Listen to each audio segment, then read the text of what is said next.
Le chapitre Les adolescents et les addictions, une liaison dangereuse constitue le premier chapitre d'enseignement moral et civique de la classe de quatrième.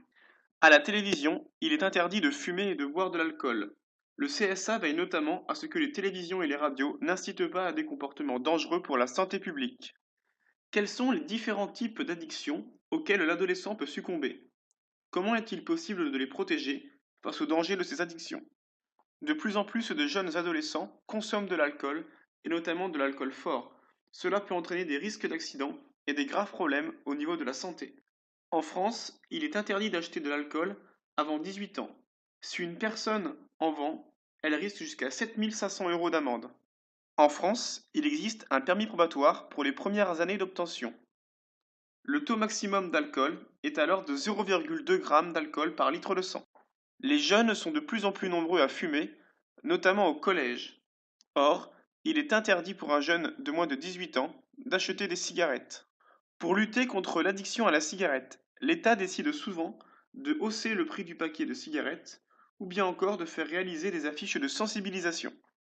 En France, il est interdit de fumer dans des lieux publics comme les restaurants ou bien encore les boîtes de nuit. En France, la consommation de drogue est interdite. Or, près de la moitié des jeunes de 17 ans ont déjà avoir fumé du cannabis. Les risques liés à la consommation de drogue sont nombreux. Cela entraîne de nombreux dangers, comme les crises de panique, la baisse de la concentration ou encore de la somnolence. En France, consommer de la drogue est illicite. En effet, cela constitue un délit qui est passible de 1 an de prison et 3 650 € d'amende. Près d'un collégien sur 8 en France aurait un usage problématique du jeu vidéo. Cela entraînerait notamment un manque de sommeil, un repli sur soi et des difficultés à se concentrer. Pour combattre l'addiction aux jeux vidéo, il existe des systèmes de prévention PEGI qui informent les utilisateurs sur les contenus plus ou moins violents des jeux. Les réseaux sociaux ont de nombreux usages positifs. Ils permettent notamment de rester en contact avec ses proches ou bien encore de s'informer différemment.